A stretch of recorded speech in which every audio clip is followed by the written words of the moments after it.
opinion of the LaRue Press Network.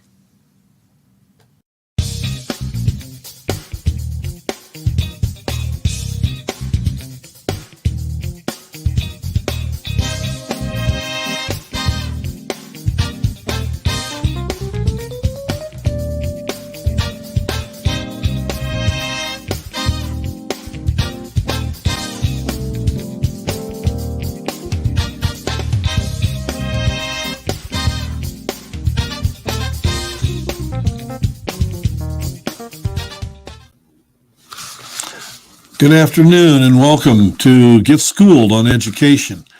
It's May 1st and you're watching and listening on the LaRue Press Network platform on Rumble. The fully transparent truth, what you need to know about our schools from preschool to college, what's wrong, what are the solutions, and why the schools do not do anything about it. I'm Paul White here with studio engineer Jan Hermsen. And if you like our show, please let us know. You can text in or ask questions. 775-399-2888 should be on the screen there, I believe. If not, in a minute. Later in the show, today's the day we've been promising. We're going to test you to see if you'd qualify in these times for special ed, specifically as severe emotionally disturbed or autistic. I guarantee you 100% of you will qualify for this. And I would add here, having taught in what's considered real severe cases of severe emotional disturbance at the level of almost needing being institutionalized, or severe autism, they're a world of difference from what is called severe emotionally disturbed and autism in our schools. And we want to really make that distinction.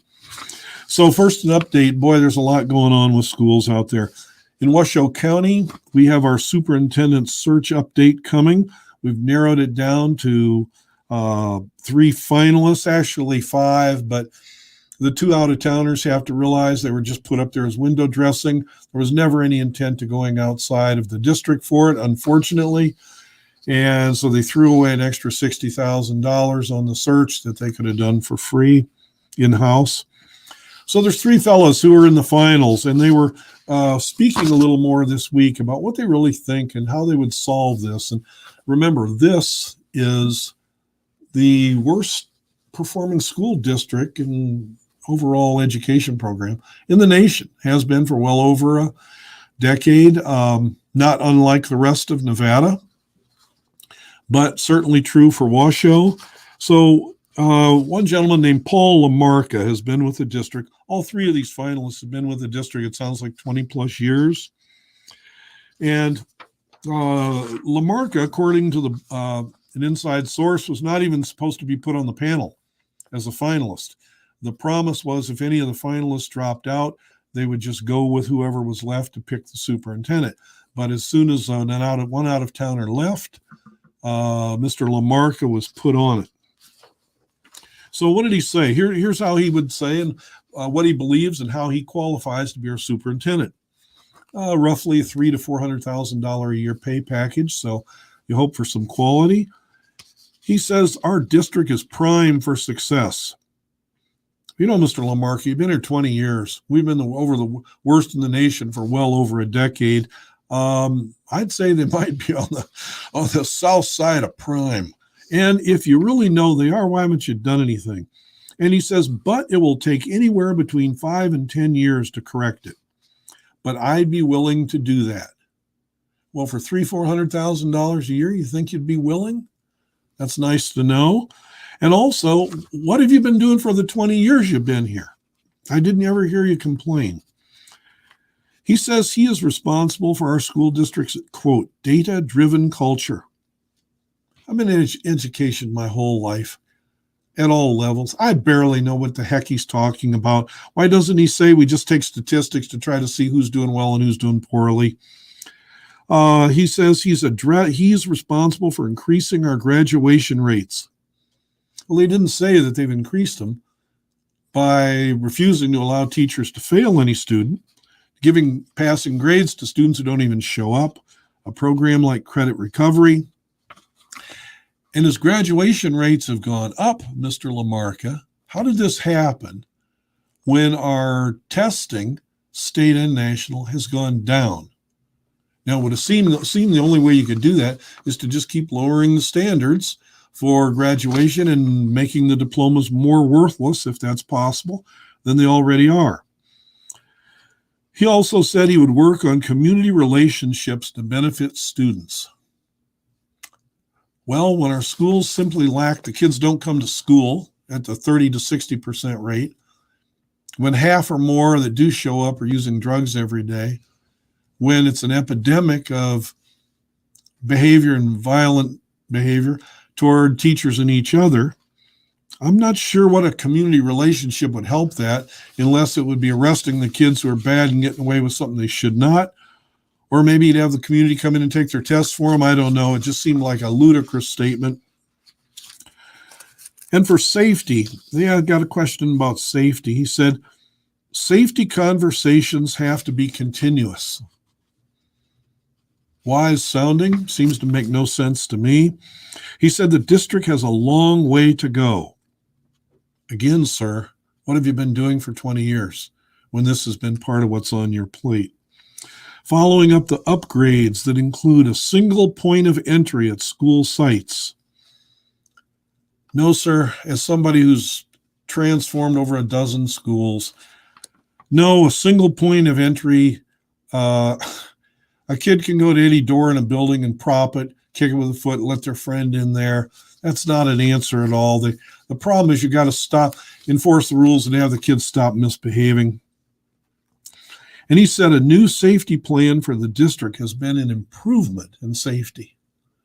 Well, when we had 2 code reds, which means imminent threat to mass death within the past week or two, when we had 200 kids leave the Worcester campus in the middle of the day, walk across a huge busy street to get involved in observing a disagreement where shots were fired, and the school didn't seem to even know what was going on, where was the safety plan when just 200 students decided to just leave the campus? So I think we got to put an X on Mr. Lamarca here. And he said the problem is more staff has to be dedicated to school safety.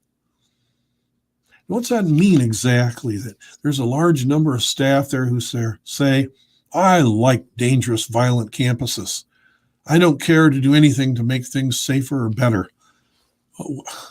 Who's not dedicated? Why don't you name some names? Why don't you write them up and get rid of them? That's certainly the authority of your position.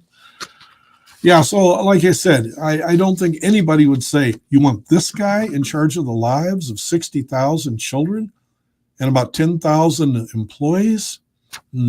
I'd vote no. The other finalist, second of 3, candidate Joseph Ernst. And he says with academics, he has a track record. Well, for the past 10 years, I've been going steadily downhill, Mr. Ernst. When did that record happen? Back in the early 60s? He says he's a leader who knows how to achieve these things at the school level as a principal. I don't ever remember reading about your school standing wherever it was, standing out from the pack. And talked about the district doing more outreach. Again, what in the hell are they talking about? These guys have been away from children in classrooms and simply getting kids show up, behave, be clean and sober, do your work, ask a question if you don't know, quit bothering each other. More outreach to make sure the district is meeting the needs of all students, he says. Well, when 90% of our graduates don't qualify in Washoe County for the most remedial, lowest possible college class, how exactly are they meeting their needs? On safety, Mr. Ernst says, well, he can do a lot can be done, he says, to make schools safer. You've been an area superintendent. You've been right up there, nuzzled up close to the last handful of superintendents we've had. What did you exactly know could be done that you were holding back on all these years? He said the district needs to keep practicing safety procedures so they come easier. Yeah, the more code reds you have, the quicker, I guess, you get used to responding to them. How about preventing them? He said one of the best ways to improve student safety is to work on building relationships with students. He said students know when staff cares about them. I'd agree with that. So that means that students definitely know that no adult, no staff member there, not 1 out of 10,000 employees, has cared enough about the students to speak up publicly about the fact, again, they don't show up, they're not sober, they're not behaving, and they're not learning. Who's setting off the alarm? Who cares about them enough to stop them? Finally, we get the one who, rumor has it, if you're betting, bet on him, because the fix has been in on this one for a long time. His name's Troy Parks, and his title is listed as, I believe, Chief Officer of Academics. Well, assuming there's one of those in every school district in every state in the union, at least more so, and we're the worst ranking schools in the union, that would seem to be, Mr. Parks, that out of all your peers, you do the worst job, I guess. But he listed one of his top qualifications for being superintendent. It's a very important qualification. His family has lived here for 3 generations. Well, congratulations to your family. We like Nevada too. But if you came here 3 minutes ago or 3 generations ago, I'm not sure how that connects with you being a good superintendent. On academics, he said he's been a leader who has helped reorganize the district. I don't know if I'd hang my hat on that one. They're getting worse. They've been doing progressively worse. So you maybe helped disorganize the district. He bragged about his business experience would help him.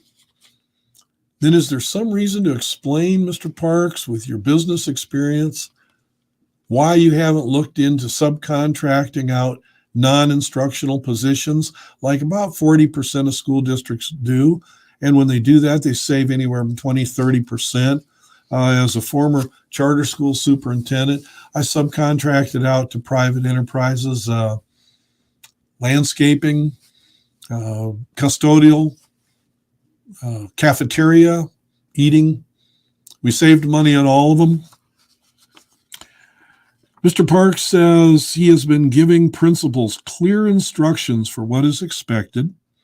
He said principals are now given feedback on how to be effective instructional leaders. Well, I believe it was one summer ago, just before we lost our now she's here, now she's not last superintendent, Miss Enfield. And apparently those super principals you gave the instructions to weren't hearing it clearly, because if I remember accurately, I think she riffed 40 or 50 of them. Almost half your principals got reassigned. For safety, he stressed, for academic improvement, Mr. Parks stressed individual instruction to improve student outcomes. Well, for those of you who aren't fluent in education jargon, that means students aren't learning anything, and so they're just going to sit them at a computer and not have to teach them anything and just let them punch buttons and multiple choice, and they call that instruction. For safety, Mr. Parks says the district must make sure safety comes first. He said the district is undergoing more safety upgrades.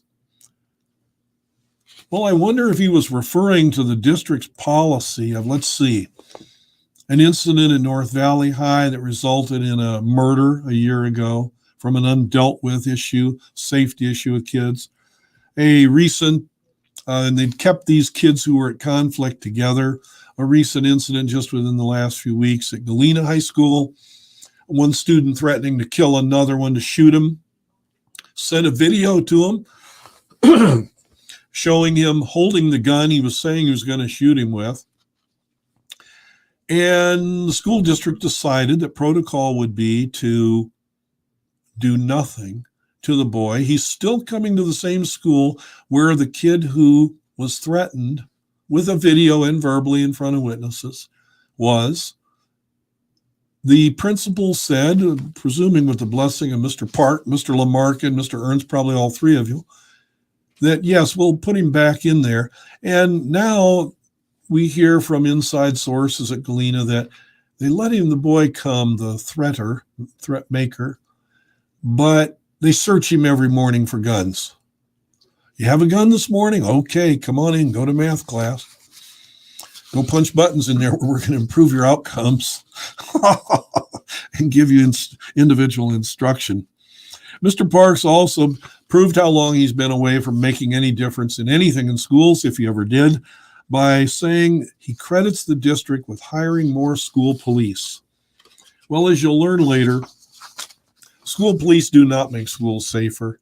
They absolutely neuter any authority and power the teachers and staff have and how we use them in Washoe schools. And there's countless examples I'll be sharing over different shows. The school police are there mainly to cover things up for the superintendent.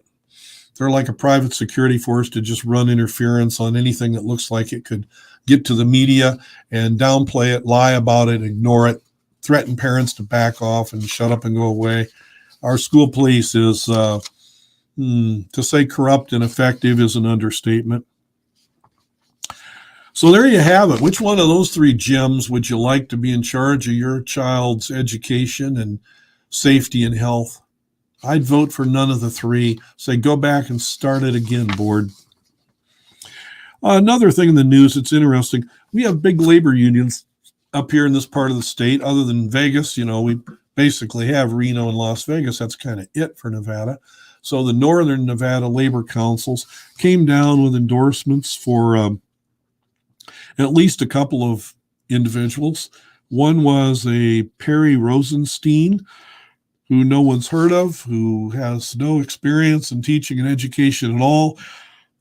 Got a strong endorsement from all the labor councils. I'm curious. Nothing in his resume talked anything about experience in the trades or anything, or supporting him, knowing anything about him. And the other one was Beth Smith, the board president, who has been active in implementing policies that would turn out the worst possible workers for labor unions. Students who have been allowed to use drugs over a period of years, not required to hustle or get any basic skills, not required to be respectful. But the labor unions just decided they'd give the wholehearted endorsement there. Maybe just a coincidence. Both Rosenstein and Smith are declared Democrats.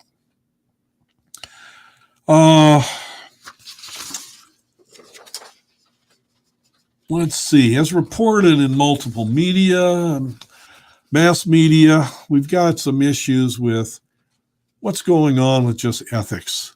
A few weeks ago, you remember, maybe a little bit longer, Harvard's former president, Claudine Gay, was reported and found caught as having practiced plagiarism, not just in her doctorate papers, but consistently, going back about 20 years.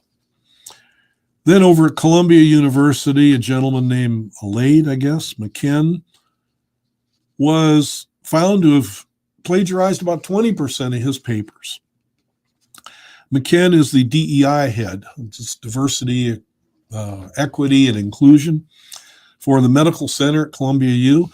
Coincidentally, a lady named Natalie Perry, I believe just this week, also the head DEI department for the UCLA Med School, was caught plagiarizing huge amounts of her graduate work that enabled her to get her job, as with the other two also. We might paraphrase or bring in old Marvin Gaye song, how long has this been going on?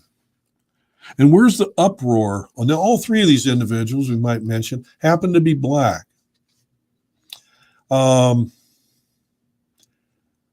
Affirmative action, et cetera, we've heard with airplane doors blown off, being blamed on DEI and all this.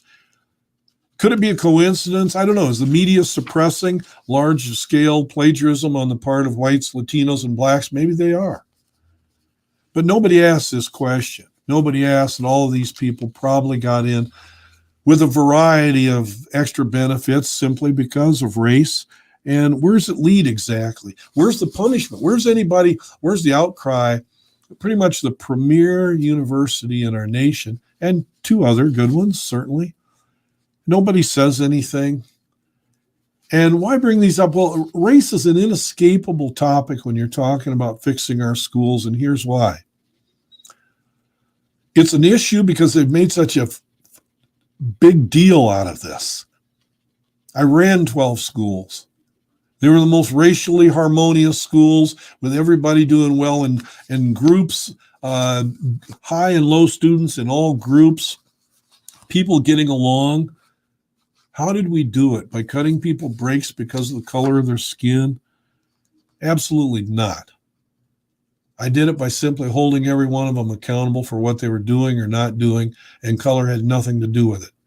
And they caught on that was, in fact, how it was being done, and they got with the program, and we had great students and bad ones of all kinds. My favorite example is when I took over Potrero Middle School, Potrero Hill, in San Francisco years ago before it closed. And it was hands down considered the worst school in the city. Everybody should have been fired or expelled. Students and adults got sent there. And I took over, and within just a few weeks, it was orderly. They were learning. They were doing well. But in this school, and it was a majority, I was probably 60% Black, 35% Latino, maybe 5% white. And in this school, my two best students were both young girls, both lived in the Potrero Hill projects, both lived next door in the projects to each other, both children of single moms raising a number of kids. And the one mother had raised nurses and lawyers and architects, and her daughter was the best student in the school. And the other mother had raised nothing but thugs, and her daughter was the worst student in the school. Same income level, same location, both Black. What difference had it made? 100% in parenting. Nothing to do with color whatsoever.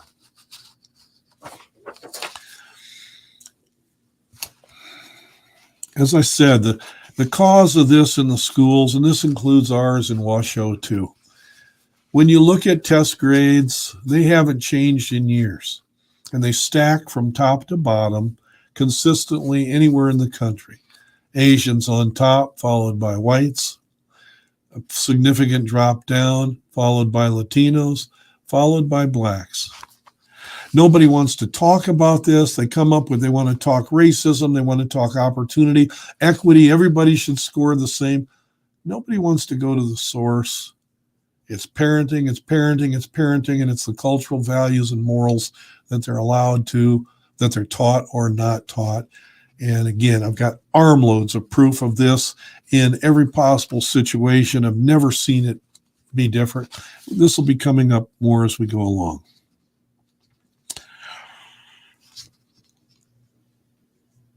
Let's see here. Okay, next item. Takeover of all the college campuses by the we hate Israel and the Jews, and we love the Palestinians and the horrible stuff that they're doing. They've tried to do the Jews forever over there.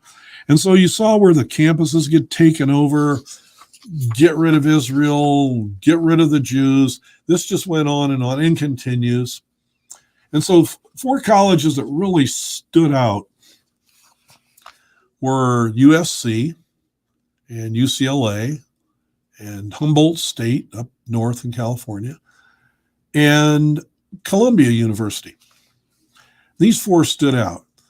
And at first, while this was going on, the liberal media was reporting this in the ACLU, saying, oh, you shouldn't bring in police. These are peaceful protests, even as they were locking out admin buildings so the school couldn't function, destroying stuff, leaving countless dollars worth of garbage to be cleaned up, being as hateful as you could be, burning flags, etc.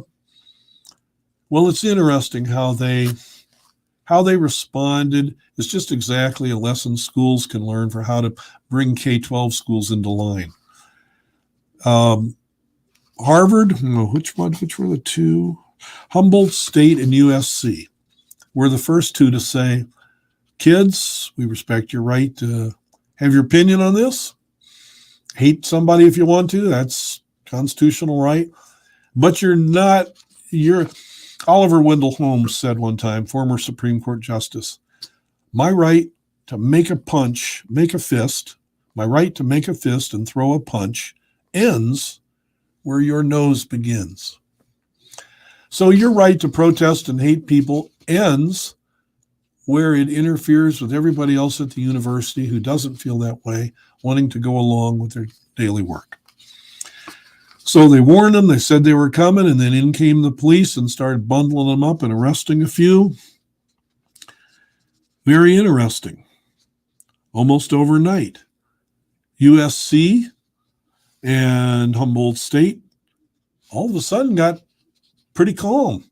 Oh, they were still wanting to protest and wave their signs. That's great. But the destruction and obstructing the rest of the university stopped. Now, Northwestern, Columbia, they didn't bring them in. Their mess continued and got worse till finally, I guess they got embarrassed. So they just announced, I think today, that police are coming, kids. So follow the laws. You're going to have consequences. The problem that just looked so huge and just they allowed to go on forever and ever stopped on a dime when they simply started enforcing the law. There's a message there for our schools. They're only not coming to school, not coming clean and sober, misbehaving and learning nothing because we won't enforce the laws. Because we've got three jokers like these people who are the finalists for our superintendent position that don't know anything or unwilling or lost their spine or whatever it is to enforce the law. So it works. And let's see, I believe the last one we've got is what's new in rumors about the school district. And I might add, with the word rumor, Education Crusade from time to time has reported on these. They've never been rumors. The ones that come to us as rumors have always, every single one of them's come through. So what's going on over there at Galena High School? Well, again, as I think I mentioned, student threatening to shoot and kill another one, bringing a video showing him with a gun, and the school doing nothing about it. Ironically, but also potentially tragically, about the time this was going on, a parent told me, one of whom whose sons was one of the ones being threatened, said that a couple other kids he knew had gotten in a fist fight. That happens at school once in a while. It had been broken up right away. The kids got several days suspension and come back. What happened to the boy threatening to kill the other one, shoot the other one, forwarding a video that went around school showing the gun? Nothing. Nothing. The report was given. One of our sources talked to a school police chief. One of them had spoken to the principal, and they both said that the matter was, quote, settled, and that they had just followed protocol. Well, what on earth would protocol have to do with letting felony level crimes be committed? Also, what's kind of interesting for those who follow Washoe County, superintendent right now, acting superintendent, is a Miss McNeil, who, as you remember, was a long-time district employee and then a short-time superintendent. And during her stint as superintendent, an issue came out that later was reported on in the papers. The district settled for $4.4 million out of court, which was about 3 times higher than any settlement in the district's history. And the newspaper reported it as it involved physical abuse of a student on a bus. Repeated.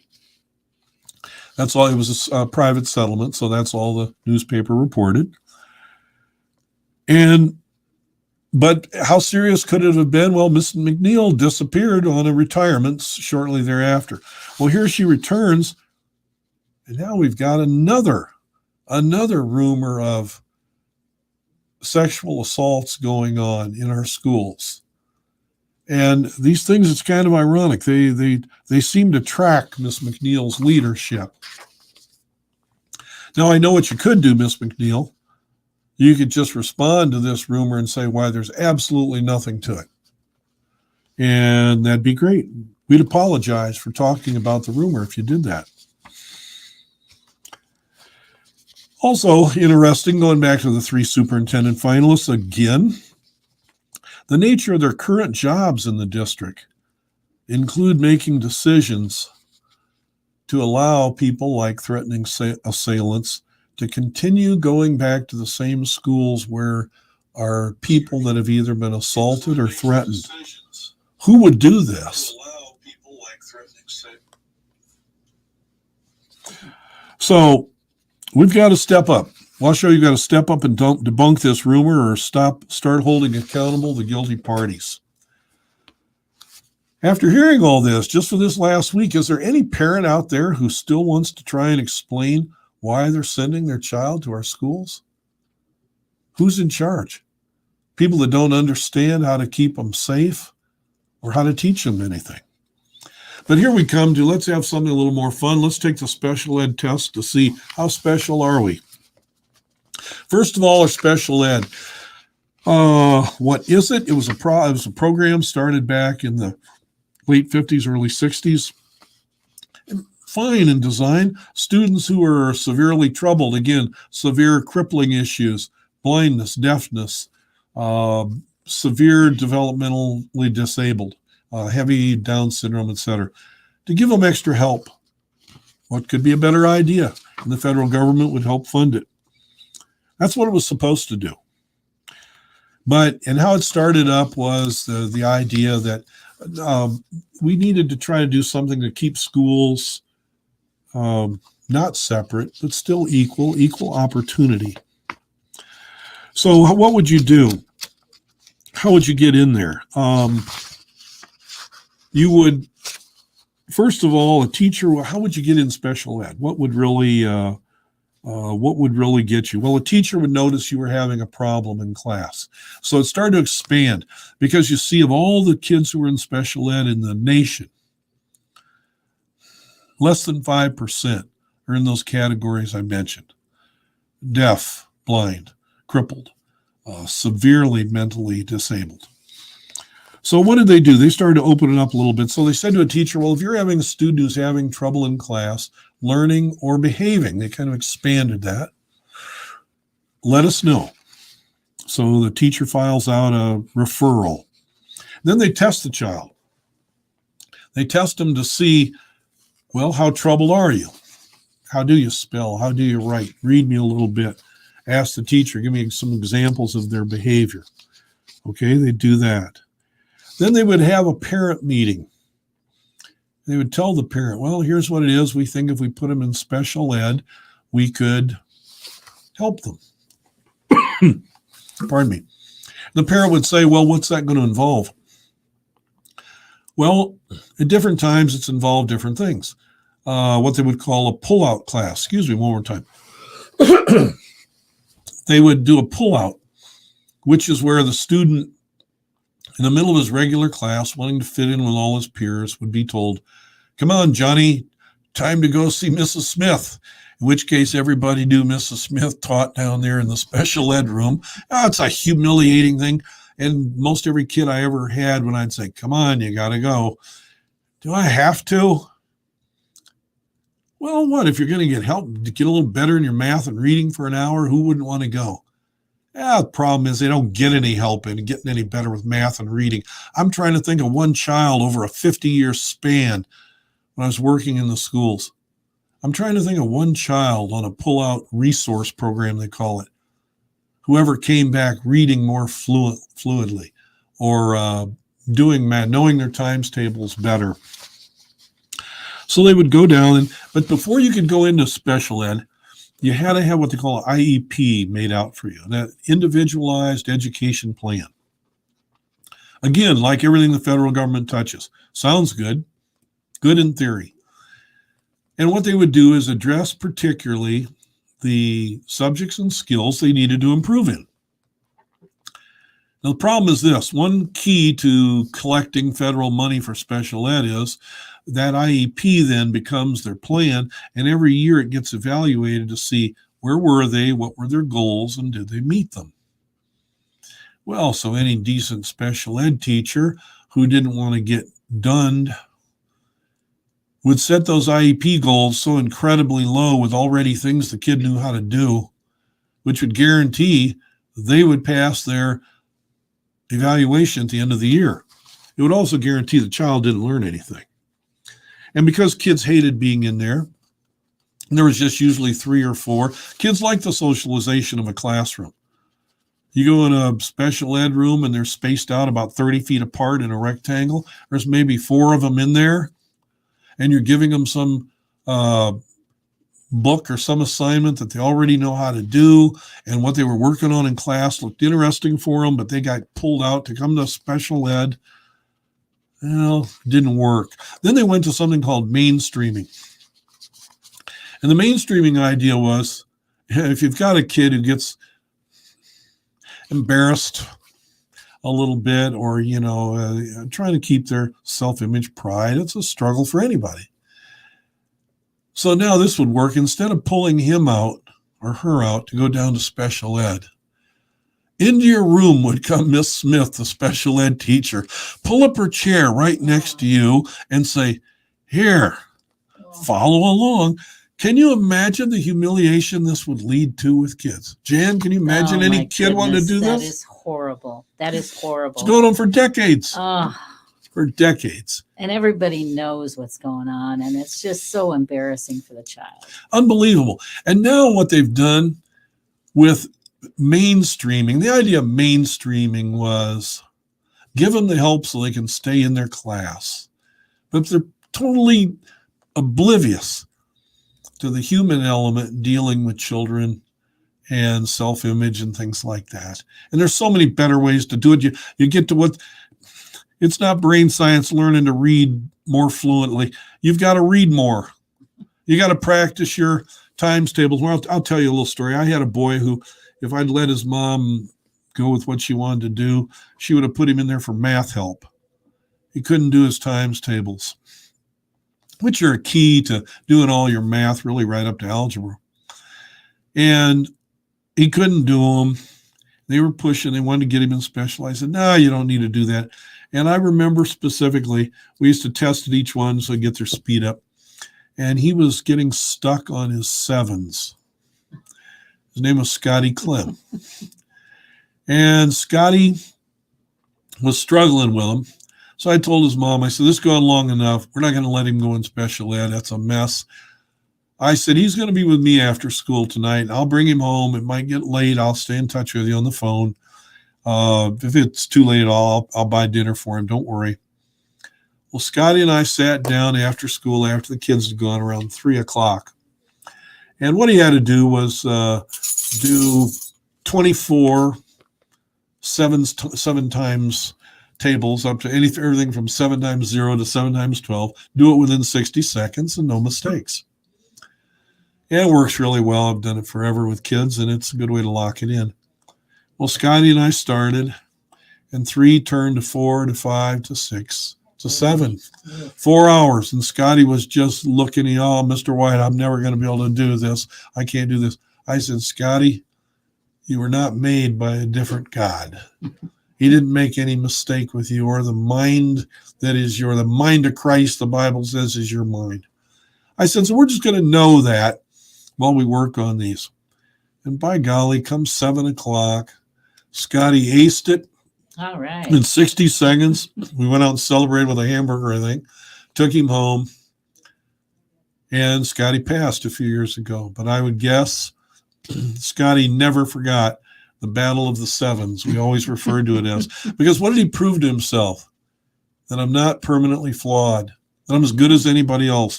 That sometimes you have to work harder at the things you're not as good at. That's right. But that absolutely all things are possible with you and the God that made you. And so I've seen this happen repeatedly, just repeatedly. These were kids who kind of gone into special ed. And I'd also add these extra categories for special ed they added. I'll read them to you in a minute. The idea of special ed was to give you remediation on your shortage of skill and then go back into the mainstream classes. I don't know any kids that ever exited special ed. I don't know any, with the exception of the ones that were at my charter school I mentioned. When I took over that, we started it and I started it. And I went around to every parent of every kid who was in special ed and I said, well, how have you liked it? We haven't. Have your kid made any progress in it? Nope. I said, well, you can opt out. I said, why don't you opt them out this year of special ed? Let's try a special kind of education, a la Scotty and the Sevens, and see how they do. Well, every one of them opted out. Every one of the kids over in an 8-month pre and post test period averaged a growth of 2 years in 8 months.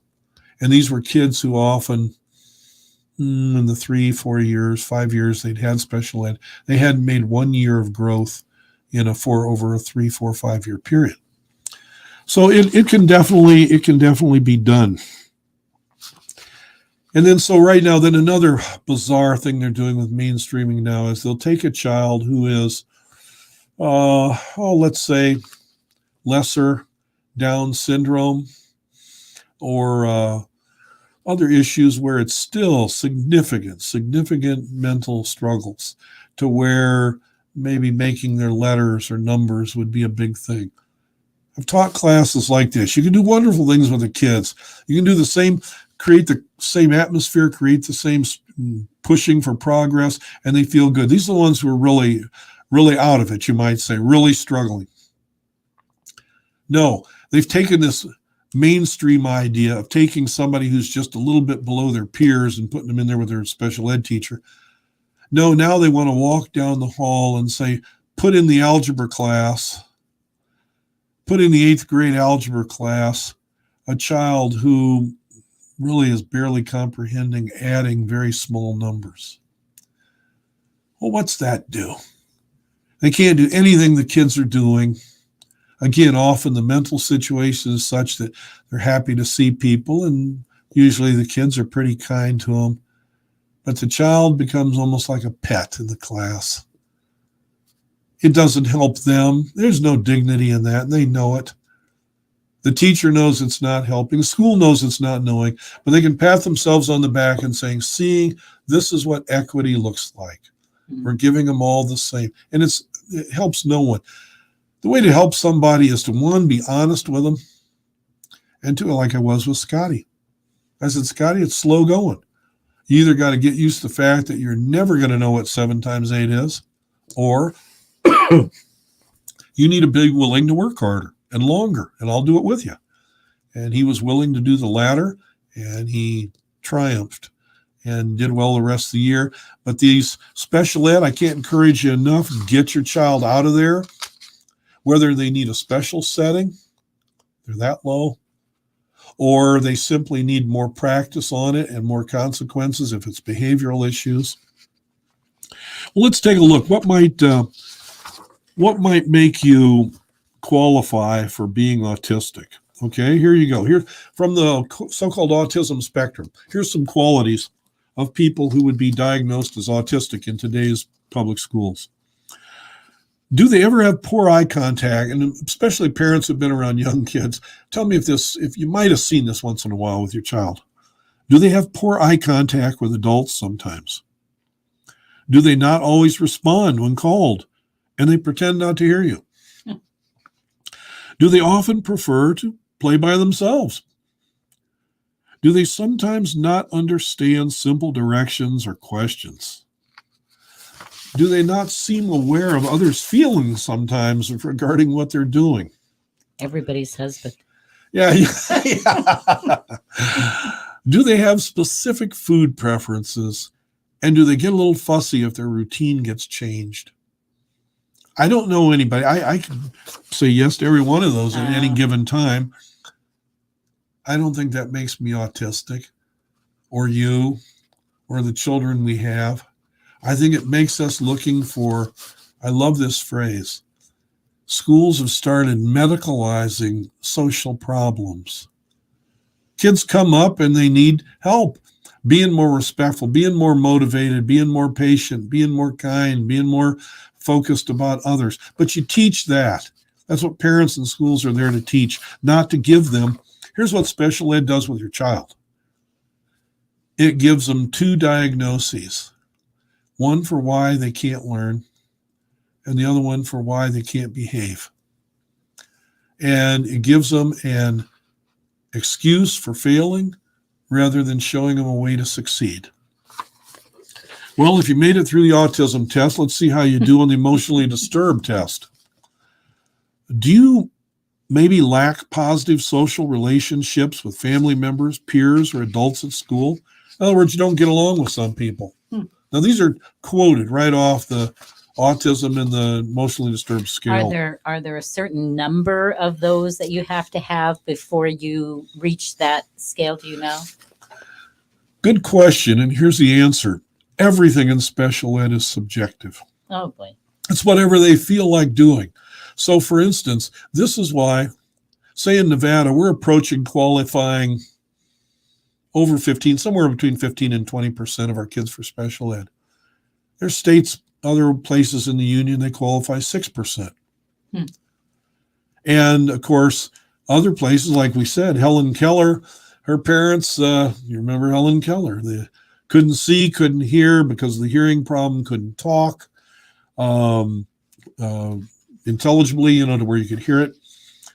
And they had a tough one-on-one tutor with her and took no nonsense and worked her. And why Helen Keller graduated with honors from Harvard University. If you've never checked it out, it's a great story. Okay, so emotionally disturbed test. Do you lack positive social relationships? Do you have a tendency to behave inappropriately in normal situations? Are you occasionally moody or depressed? This becomes a joke. And you go through life, people having told you, say at third grade, you're emotionally disturbed. And oh boy, have they got some results that show when you carry the stigma of, yeah, I was special ed, what this does. Do you have physical symptoms or fears related to personal or school problems? Like when you're stressed, do you ever get a headache or a stomach ache? Who doesn't? Who doesn't? And so the problem with this, again, like we said with the Eagles song, Hotel California, you can check out, not until you get out of high school usually, but you never leave this stigma of special ed that, well, I had to make excuses for myself because I had this. Here are the categories of qualifying of what kids they'll put in special ed. Less than 5% are the severely disabled, as we said, physically or mentally or emotionally. 5%. What's the other 95%? Well, there's a specific learning disability. 35% is I'm behind in either my reading or my math. I can't draw. I still draw like I did in the second grade. Well, why? Because I don't spend any time trying to work with it. Don't have anybody working with me, teaching me. It didn't bother me that much. A little tougher to get through life, not reading or not being able to do survival math. And then in our special ed classes, they bring them in to get some help on math or reading. And then you go in these classes and the kids are just insane. And you ask the teachers here in Washoe, who's leading the charge on all these really outrageous behaviors? It started from the special ed classes, they'll tell you. Where, again, they've told them, well, your IEP says you can't control your temper. Okay, good. Translate it to a kid in elementary. I don't have to control my temper. This is beating up our teachers. And the other kids are saying, hey, they get away with it. Why don't we too?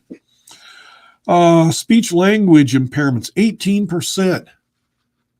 Gosh, is 18% of all the special ed kids, are they really that many speech disabilities, or are they lumping in ESL related, English as a second language related issues? Bet on the second one. Health impairments, which is a euphemism for saying ADHD, attention deficit hyperactivity disorder. We talked about this. The most overprescribed subjective analysis, and whatever they tell you, you do it. So much more, folks, so much more coming at us. We're out of time for today. We thank you for joining us. Please contact us if you have questions. If you remember nothing at all from this program, I guarantee you, your kid needs lots of help. I guarantee you, they need all the time and effort you can get and the schools can put into them. I equally guarantee you, special ed is not the answer for any of them. This is Paul White saying goodbye. See you next Wednesday on Get Schooled.